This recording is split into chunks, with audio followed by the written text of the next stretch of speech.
It's like reading Shadow and Bone and getting to interfere with Elena screwing up the game of Marry Kill.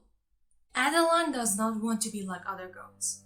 In the time and place she was born, most of the other girls want to stay at home and do whatever makes their moms proud. Addie, though, begs her father to take her with him to the bigger cities when he wants to sell his wooden handcrafts. All is well for Addie, even though her mom made such a fuss when she realized her father had taught her how to write. But children grow, and by some point it's no longer accepted of them to neglect their gender roles. So Addie is expected to marry. By whatever miracle, Addie manages to escape the fate. She looks up at the lone woman who lives in a cottage in the woods. Despite the fact that people call her names, Addie aspires to be like her, living on her own terms, performing rituals for the gods rather than what she was supposed to believe in. But fate is not that merciful. So aren't the gods she's been praying to for years. A widowed man is looking for someone to take care of his children, and since Addie is now considered an old maid, her parents agree despite her protests. But the evening before her wedding, she escapes to the woods and starts sobbing and praying for any god to hear her out. And since no one comes to her rescue, she does what she had always been warned against. She prays to the gods that come after the dark. And this time, she is answered. To this god who has chosen the form of her favorite drawing of a male figure, in return for youth and time, she agrees to give away her soul when she's had enough of life. Little does she know that not specifying every single detail of her wish has indescribable consequences. She's finally untethered, free, all her own. But that's because nobody remembers her. Not her parents, not her best friend, not even the woman in the woods she always aspired to be like. Even if they take pity on her messed up state in such cold wintry weather and take her home to give her food and warmth, once they're out of the room, once she's out of their sight, their memories get wiped off of her presence, and then they freak out at this stranger they don't remember they themselves had invited to their homes.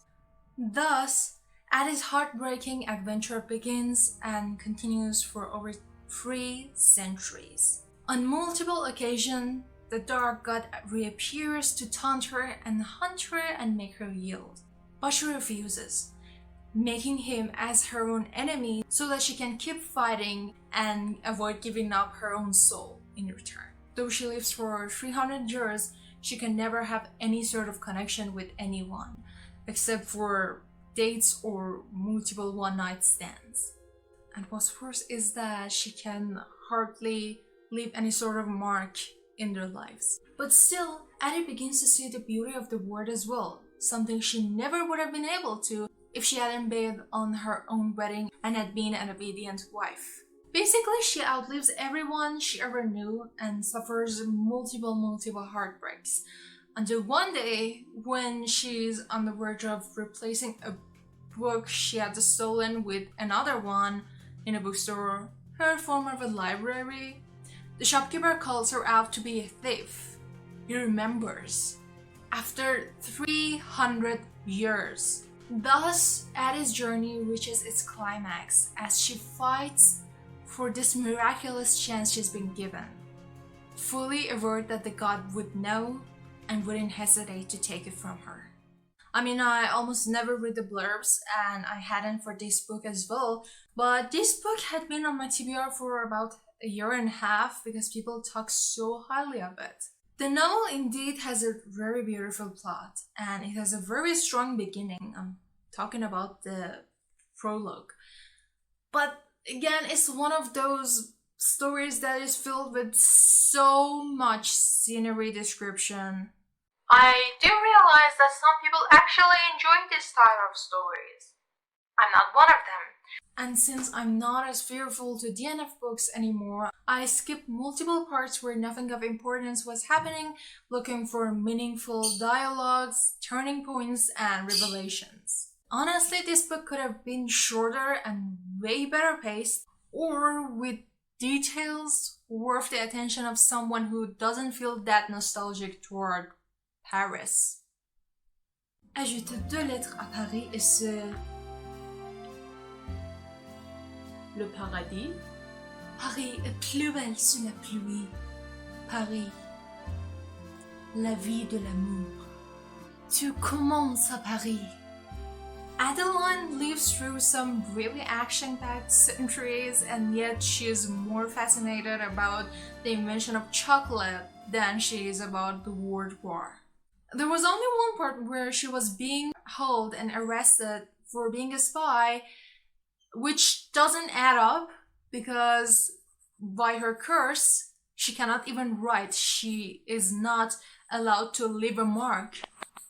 So how could she do that? Also, 300 years and there was zero mention of her leaving the Western world. I believe there was so much potential to explore other cultures, even within the Europe, or at least get us through some shitty stuff that had been happening, like racism or fighting for LGBT or even women's rights. Not once could you read in any of those long predictable scenes about racism or transphobia. Cindy from With Cindy channel actually had a sort of video essay on this topic and made some good points. I will put the link below. You know, contrary to what I expected after looking through some of these fan arts that were why I was even curious about this book in the beginning, this book wasn't even steamy. I mean, she's described for having multiple partners, but none go into details. But I believe the ending, the way everything is wrapped up, makes up for most of it. You know the feeling while reading a book, watching a movie, etc., when your heart sings a song which is different to what your brain is shouting? This was the exact case with our Dark God here. The open ending was such a genius move to allow the reader to decide what would happen next. It's like reading Shadow and Bone and getting to interfere with Elena screwing up the game of Fuck, Marry, Kill. Though I'm still not sure why this book was so popular. Maybe it has something to do with white readers being enamored by the beauty of Paris, London, and New York, or maybe the fact that the author is an established one and have had many other books and series before that helped. I'm not saying it was a bad book. I'm just saying that I didn't like the author's style, also thought it was too long for a book that was solely around 3 people, and most of the plot was the repetitive process of watching people as they forget about Addie. If you're like me, you could skip this from your TBR and wouldn't lose anything.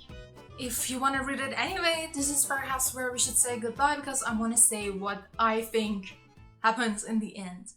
I think after finally leaving a mark, and a huge one at that, she would be way less depressed the way she had been. And considering the promise she made, Luke would be even softer with her.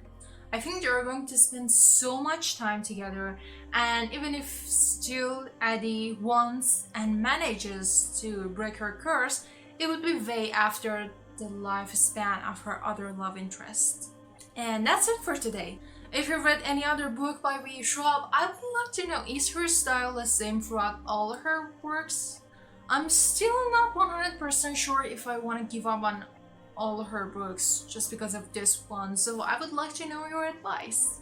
If you'd like to see more of me talking about books, movies, and the cultural side of them occasionally, don't forget to subscribe and click on the bell icon next to it. Thank you so much for watching this episode on Shahrzad Stories. I'm Shahrzad and I hope I'll see you later.